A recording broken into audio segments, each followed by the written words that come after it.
reprend pour notre dernière table ronde de l'après-midi que nous avons conçue un petit peu différemment pour alterner un petit peu les plaisirs. Cette fois, ce seront les chercheurs qui prendront d'abord la parole, et je vais les présenter dans un instant, et nos amis activistes qui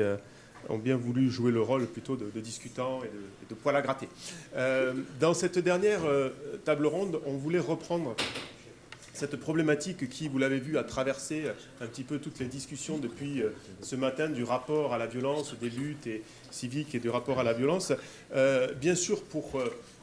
questionner l'enjeu de la répression et qu'est-ce que la répression fait aussi au mouvement politique. Et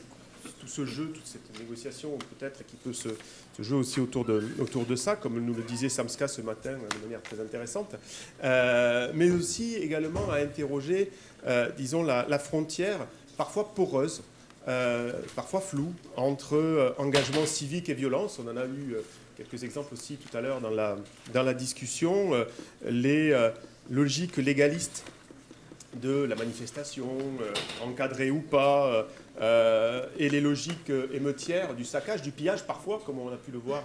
à certains moments à Kinshasa ou au Burkina, sont-elles vraiment dans des oppositions radicales?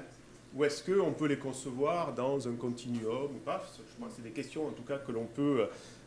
se poser. Et puisque j'évoquais les pillages ou les émeutes, la dénonciation dont ces mouvements font l'objet parfois, qu'est-ce que ça nous dit aussi de l'ordre moral qui est imaginé ou qui est considéré comme légitime dans telle ou telle société, et surtout dans tel ou tel contexte de régime autoritaire? Et est-ce que ces logiques-là, précisément, cet ordre moral aussi dont nous parlait Mamadou à l'instant, ne sont-ils pas en contradiction avec les logiques révolutionnaires dont sont a priori porteurs ces mouvements-là? Je crois que c'est aussi une vraie question, et comment aussi, notamment dans les situations d'Afrique centrale qui ont connu des épisodes de guerre sans commune mesure, évidemment, avec ce qu'ont connu aussi les pays d'Afrique de l'Ouest dont il était question à l'instant, vivent cette relation complexe entre l'ordre de l'engagement civique et celui de la rébellion armée. Vous n'en manquez pas dans vos pays, malheureusement. Donc je crois que c'est aussi une question qu'il faut, disons, prendre en considération. Donc on va donner d'abord la parole à nos trois chercheurs. Florence Brisset-Foucault, qui travaille sur l'Ouganda et qui a fait une belle thèse justement sur les modalités de la prise de parole en Ouganda. Je l'évoquais ce matin en parlant aussi des logiques morales qui définissent le bon citoyen et de ce qui convient de dire dans telle ou telle société. Marielle Debeau, qui a travaillé, elle, sur le Tchad, sur les logiques de guerre ou d'entre-guerre, comme elle va sans doute nous l'expliquer, au Tchad, et qui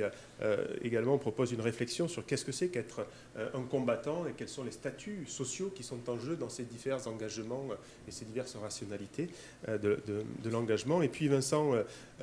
Bonnecase, qui travaille sur le Burkina Faso et qui a travaillé aussi sur le Niger, sur l'Afrique de l'Ouest et sur les émeutes de la faim, comme on les a appelées, et qui plus spécifiquement a publié récemment un très bon article qu'on aurait dû mettre aussi